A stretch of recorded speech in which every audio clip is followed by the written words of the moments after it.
Can a wheel speed sensor cause a drivability issue with the transmission? Absolutely. Hey everyone, how's it going? So what are we working on now? Well, I got a 2016 Volkswagen Jetta, and the customer's complaint is the dashboard will light up like a Christmas tree, and when it does, it has a tendency not to shift, but not all the time. Like right now, it's shifting. But I want you to look at something. I was getting a code for just the left rear wheel speed sensor, and I experienced it also not shifting. Blue is left rear, the orange is right rear. See how the left rear is erratic, but the right rear is not? See that? So for some reason, this thing's taking that information and it's actually creating a problem with the transmission. I actually had it to where it wouldn't shift at all, and the blue line was flatlined, and I didn't think to record it or at least, or even save it on the scanner because I was just driving it. But yeah, it's kind of a very odd scenario. I've actually never seen this particular scenario. Usually the sensor will flatline and go out, but this obviously is not that. So hold on a second, I just got traffic, I apologize for that. So, but obviously this is not that. This is a little bit different. This is just an erratic reading where occasionally it does go out. But right now it shifts fine. It shifts perfectly fine. So I don't think it's a transmission issue, or at least I'm pretty darn confident it's not going to be. I'm about 99.98% sure it's not going to be any kind of a transmission issue. It's going to be that wheel speed sensor. It's like ivory soap, that's how confident I am. But I'm going to get this back to the shop and see what it looks like. I'm pretty sure confident it's just going to be a sensor. Volkswagens have a tendency to have sensors just go bad.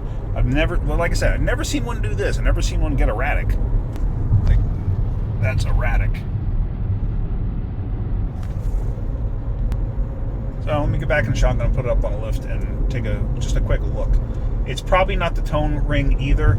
I don't know if the tone ring is the wheel bearing itself. I mean, the wheel bearings sound fine. Could it be? Absolutely. But the easiest place to start is just to put a sensor in it. But I want to double check it. I want to take a look and make sure everything's okay. All right, let's get to the shop. So up underneath this Volkswagen here, I want to show you something. Here is the brake, backing plate and everything else, and the knuckle on the passenger side. And as you see, there's a lot of rust buildup. I don't see anything wrong with the actual wiring or whatever, but here's what happens. The rust buildup actually pushes the sensor away from the tone wheel, which is the actual bearing on this, I'm pretty sure. So unfortunately, I'm going to have to start with an ABS sensor. I've probably got to clean that mounting surface because, like I said, rust builds up and it pushes the sensor away, distorts it, and makes it have erratic readings. It's probably going to happen on this side too eventually. Although this side, the rust is not as bad as this side. This side's definitely way more flaky. Definitely way more flaky. And they're pretty close, but yeah. This must have been an up north vehicle. Let me see what they want to do. I'm going to go from there, but that's what happens if you ever got ABS like on a Chevy pickup. When you come to a stop and all of a sudden it activates like the last couple of feet, that's usually the sensors get pushed away from the hub bearing. You got to take everything apart, clean them. If you could save the sensor, put it back in, that's fine, but normally you can't. Normally they break. So, all right, let's see what they want to do. So they decided to fix it, and of course, I forgot I was making a video because we were busy. So they decided to fix it. I tried to get the sensor out, and it snapped off. Let me just show you this. So I got it off, and you can actually see all the wear in that? See how worn out that is? It shouldn't be like that. I'll show you why. But the sensor, actually I can show you from the front. It's right there, but the sensor itself, busted off the back. Can you even see that? I'm not even sure. So I can't tell. Anyway, I'll show you from the other side when I get a second. So, but anyway, when I realized when that broke and I had to get this out, I was like, dang it, I got to pull the actual hub off. Glad I did. Here's the hub. There's the tone ring. See that? The rust pushed it out and it was hitting on the sensor, rubbing it through.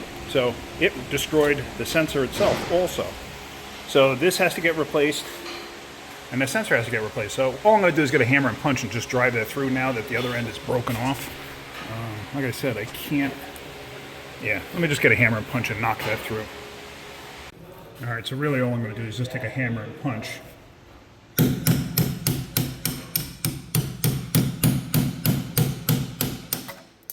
just drive it through. So I should probably clean that up a bit. As you can see, there's like flaky rust everywhere on this car. This car is a pretty rusty, crusty critter. Let me clean that up a little bit. Hang on 1 second.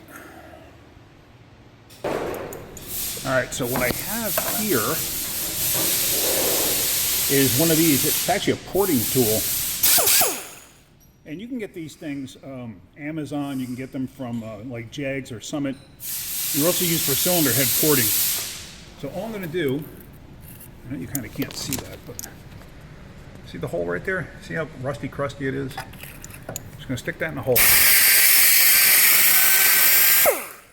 And I'm going to have the bit fly off. Just like that. See, it came off. The brake now. That happens sometimes. What are you going to do?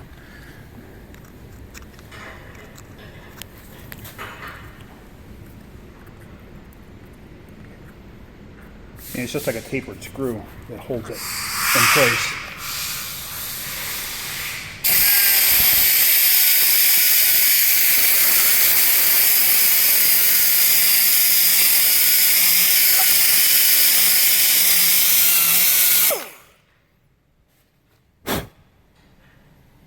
All right, let me go get the new sensor, make sure it fits, but you can see the rust buildup in there, so I may have to do this more to get the sensor to actually fit.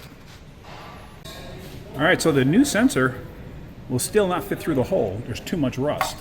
So obviously it goes from the other direction. But let me keep cleaning this thing out until that sensor fits nice and smooth through there. So the new sensor, as you see, fits in nice, it bottoms out and everything else. Now here's the new hub bearing, which is going to slide on there. So the contact point is at the end. So some of you may have said, oh, why'd I bother changing the sensor when the problem was this? Well, no, it dug into there, so the distance would have been too far apart. It would have still been a problem. Now, in case you're wondering, this is actually a magnet on the end here. And it's got little windows in it, and as you saw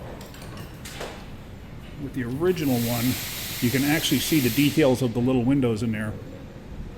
See that? So that's how it knows, that's how it reads wheel speed. So let me get this all back together. We're going to button up that wheel speed sensor, and then we're going to road test this. All right, very good. Oh, and in case you're wondering, the bolt that goes in here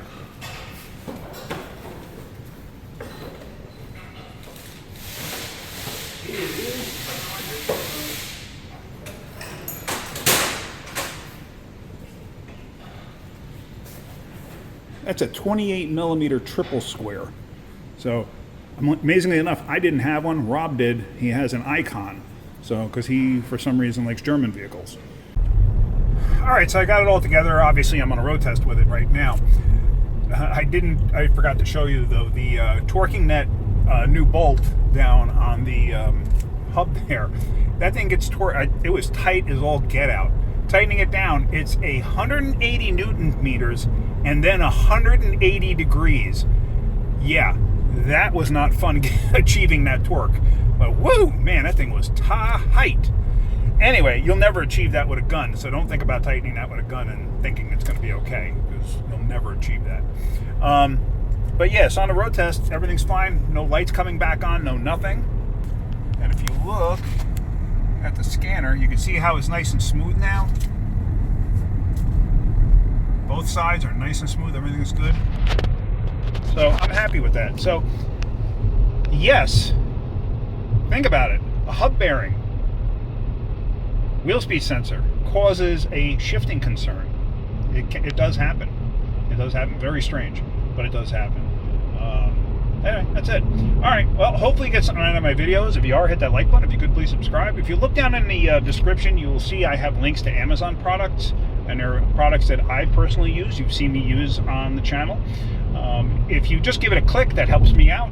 if you click and buy something, that helps me out even more. I do get a very small percentage of each sale. I don't have a store there or anything like that. It's just I do get a percentage for the traffic and whatnot.